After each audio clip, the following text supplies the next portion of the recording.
Olá, pessoal. Eu sou o professor Moisés Daniel, dando continuidade às nossas videoaulas. Bom, na aula de hoje, dando prosseguimento ao que já foi discutido, vamos tratar aqui sobre o empirismo. Não é?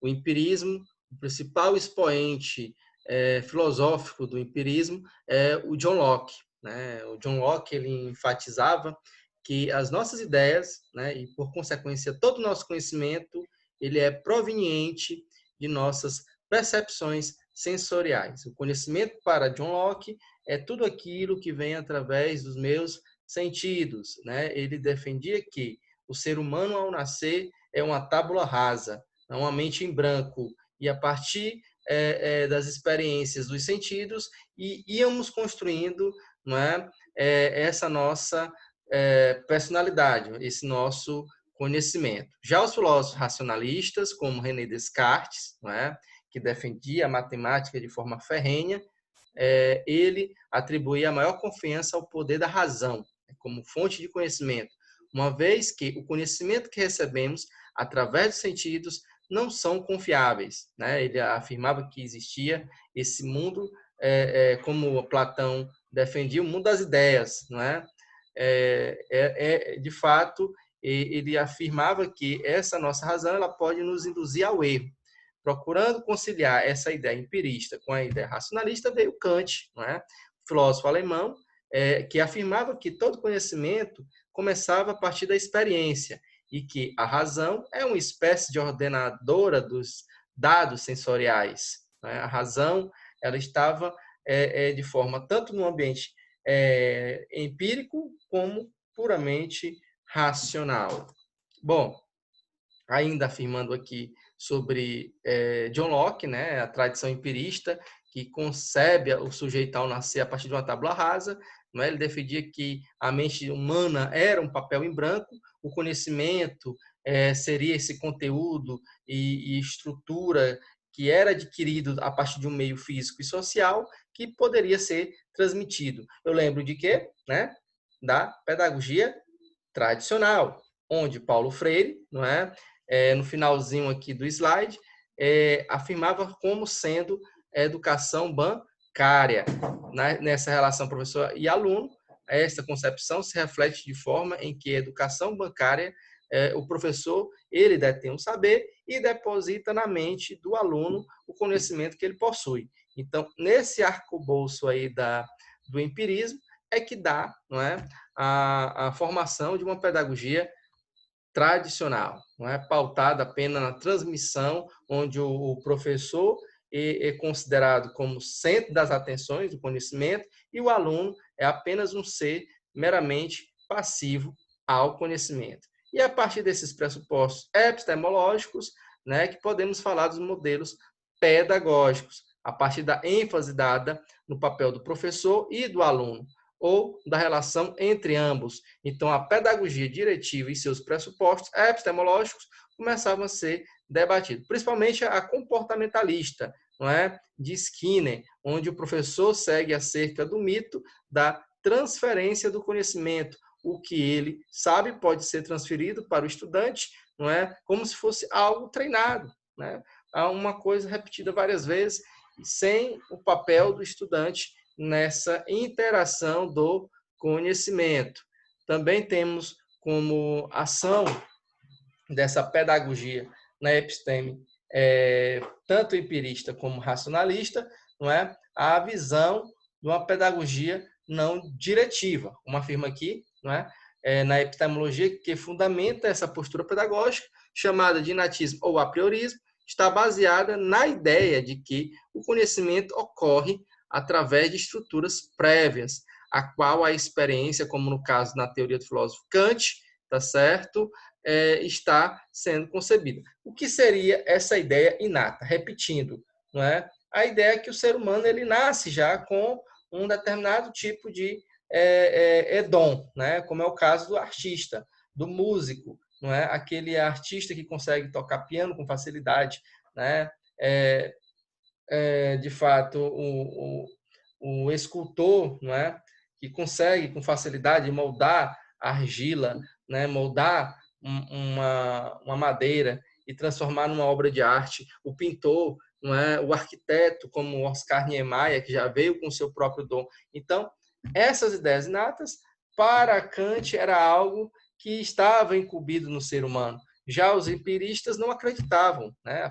Eles achavam que o ser humano apenas reflete aquilo que ele recebe através dos seus sentidos.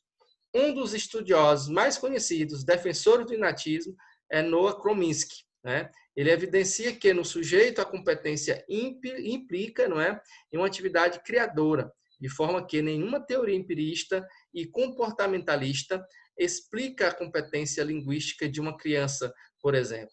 Podemos falar aqui de uma pedagogia centrada no aluno, ou outro exemplo dessa visão, podemos encontrar a psicologia de Carl Rogers. Vamos aqui agora adentrar um pouco sobre a questão do construtivismo. O que seria esse construtivismo? É uma das correntes teóricas empenhadas em explicar como a inteligência humana, não é, se desenvolve partindo do princípio de que o desenvolvimento da inteligência é determinada pelas ações mútuas entre o indivíduo e o meio. Essa interação construtivista, lembro de quem, pessoal? Do Vygotsky, né? Essa interação sócio-histórica, onde o homem ele defendia que o homem era o produto do meio. O meio interfere na personalidade, na sua própria formação. Então, esse construtivismo, não é? Ele defende essa ação mútua do indivíduo e do meio, que era defendida por Vygotsky no século XX. Essa concepção do conhecimento e da aprendizagem, não é? Que deriva, não é, principalmente das teorias epistemológicas, tanto da genética de Piaget, não é, e da pesquisa sócio-histórica de Vygotsky, parte da ideia de que o homem não nasce inteligente, não é, mas também não é passivo sobre a influência do meio. Isto é, ele responde aos estímulos externos, agindo sobre eles para construir e organizar o seu próprio conhecimento de forma cada vez mais elaborada. Então, aí eu lembro de um pensamento mais kantiano, que relaciona a questão dos sentidos com a própria razão, não é, pessoal? Passando adiante, vamos aqui analisar um pouco sobre a epistemologia genética piagetiana, o grande Piaget, não é?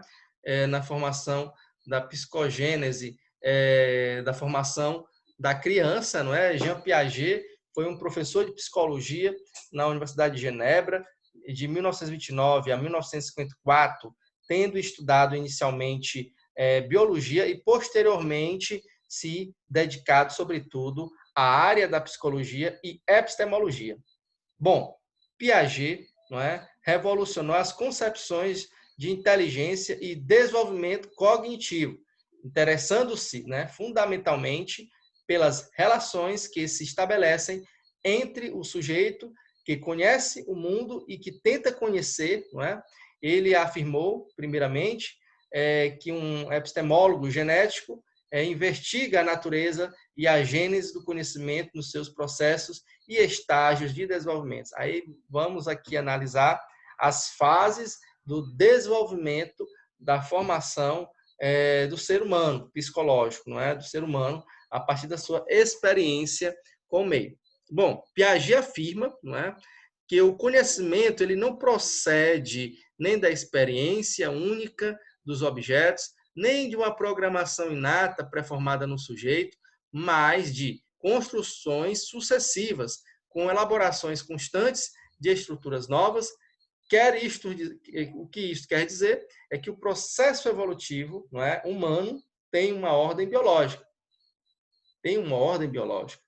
Depende da sua maturação ao nascer até a fase adulta. Não é? O nosso organismo ele advém de formas primitivas da mente, constituídas e que são reorganizadas pela nossa psique, a nossa mente, não é, socializada. Existe também uma relação entre essa interdependência e o sujeito conhecedor, não é, o objeto a conhecer. Então há uma fase de evolução do pensamento humano. Vamos aqui analisar os estágios do desenvolvimento humano. Para Piaget, por exemplo, o desenvolvimento humano obedece certos estágios, não é? Que ocorre do nascimento até se consolidar por volta dos 16 anos. A ordem desses estágios é a seguinte: seria invariável a todos os indivíduos, embora a faixa etária possa variar. Vamos analisar a primeira fase, o estágio sensório-motor, né, do nascimento aos 2 anos ou 3 anos. O universo que circunda a criança neste período é conquistado mediante a percepção, né, e os movimentos, né, dos sentidos. Então, o ato de mamar é uma forma de prover o seu próprio alimento, aquela necessidade que a criança tem. Por isso que quando a mãe está distante, a criança chora, esperneia, não é? E o ato da sucção, que é justamente de mamar, é uma forma de relaxar o bebê, não é? Uma forma de segurança que o bebê tem. O movimento dos olhos, acompanhar os movimentos que estão ao seu redor, por exemplo, é uma forma de percepção do recém-nascido. A criança, por exemplo, desenvolve um conjunto de esquemas de ação sobre os objetos que lhe permitem construir um conhecimento físico da realidade. Bom, então, dentro desse contexto, posteriormente, vou aprofundar o restante do conteúdo, mas dentro desse contexto, a epistemologia, né, cuja origem grega significa ciência do conhecimento, não é mais logos, que é uma palavra grega que também significa discurso ao estudo, será o assunto a ser debatido durante esse nosso primeiro encontro. Tá? E no segundo encontro, iremos fazer a conclusão dessa nossa discussão. Tá ok, pessoal? Então, encerro com a nossa segunda aula, né? Depois eu vou disponibilizar para vocês tanto essas videoaulas em formato de arquivo ou também, não é, do link do meu canal do YouTube, tá certo? Vou dar aqui a pausa e a gente dá continuidade. Lembrando que vai haver uma webconferência para a gente poder discutir, não é, e debater esse conteúdo, pessoal. Então, até breve. Ai, ai.